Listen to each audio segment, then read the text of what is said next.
Қай заманда екені қайдам.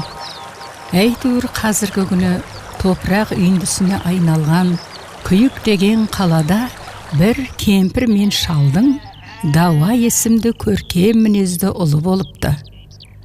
Күндердің күні болғанда бала мал қарап жүріп, тұрғындары тұрған жерінде тас болып қатып қалған әлде бір шаһарға тап болады.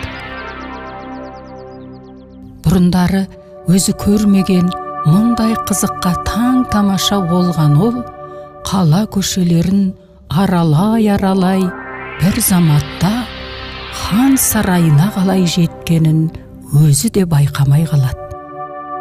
Содан әбден шаршап, тірі жан кезіктіруден үмітін үзіп, дем алып жатса, ойламаған жерден қасына бір қыз келеді.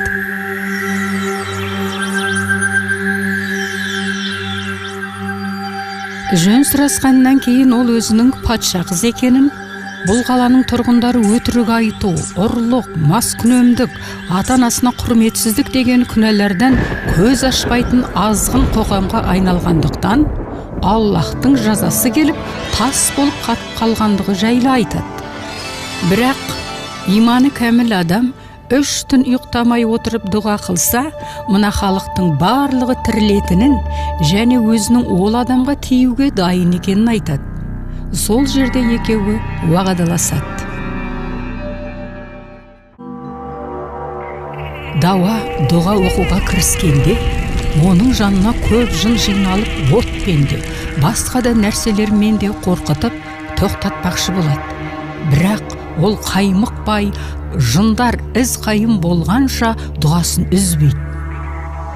Бір уақытта баяғы қыз келіп жағдайын сұрайды. Шүкір, Алланың көмегімен аман қалдым. Ата, жындар деген кімдер? Құлыным, жындар деген адамдар сияқты. Алланың жаратылыстарының бірі.